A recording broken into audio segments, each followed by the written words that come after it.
Alright, it's been a little bit since I've released a video, and I wanted to make one on a new song that I'm writing. This song is kind of an exercise, and I really just wanted to try to put my modular into something. So, I'm recording this little intro bit after it's all said and done, and the track is pretty much complete and everything, because I forgot to record an intro. So here it is. Welcome to why I like modular synths and how I have learned to work them into music. I hope you enjoy. Alright, so here I've got my Logic file open right now. I wanted to do this really chill, like lo-fi thing. And I felt like this would be a really good thing to try to fit my modular into. I got some bass guitar. I have samples going on here. Samples going on here.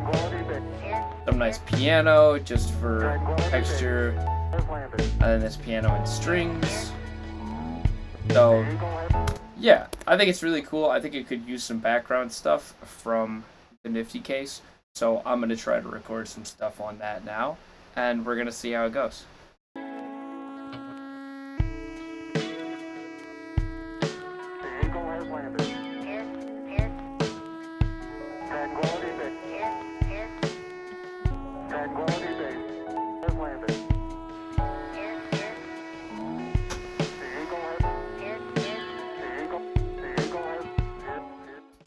Okay, so I just wanted to quickly explain that the kind of work that I'm doing in this first chunk, I'm really trying to focus on melody and the modular as an instrument itself. But after I worked on this project, I realized that just getting noise from the modular synth is what you really want to do, and then you can kind of sample the noises that you get. So in this next chunk, I'm bringing in another one of the oscillators to give it a really weird kind of sound to it. So there's two different sounds going on at once. One of them is really easy and pleasing to listen to, which is the sine wave, and then the other one is like a sawtooth or something, and it's really grumbly or something like that. So yeah, that's what I'm doing in this next clip.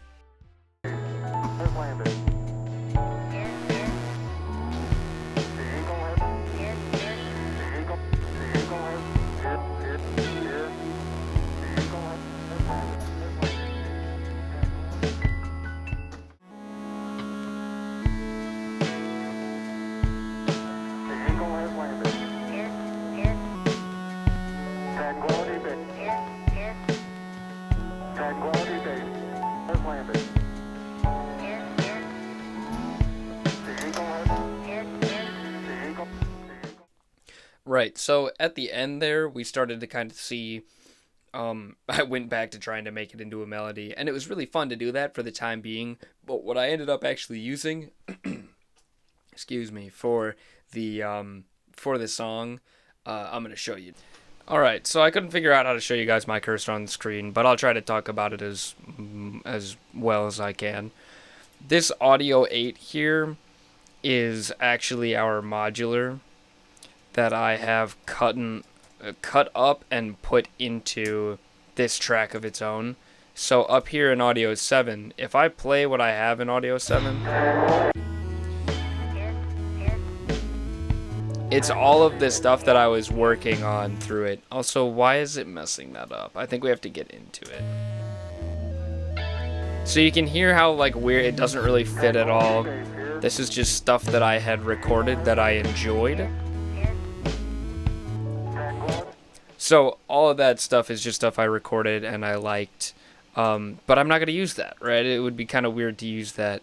So what I end up using is just the bits that I really like. And I'm going to solo this out, or I won't solo it actually, but just hear how this fits in.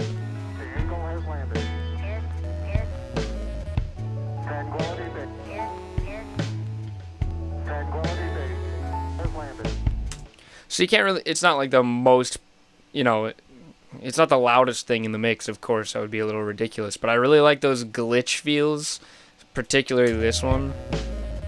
I really liked how that sounded. And I just felt like it gave it such a cool, weird kind of vibe to it that you can't really get from many other instruments. So at the end of the day, I have found a way to work my modular into my music, which is something I was a little scared about because modular is something that was really fascinating to me, and I didn't want to buy this like $400 modular setup to never use it in a track and just have it as kind of a hobby.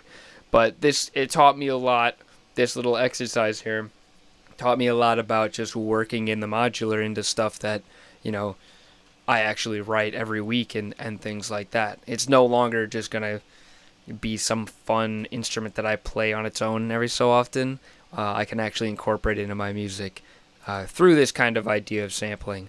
So, everybody go to SoundCloud because I'm going to upload this track to SoundCloud, I think just right now with the release of this video. So go give it a watch or go give it a listen if you enjoyed what you've seen. I didn't want to give the whole song away.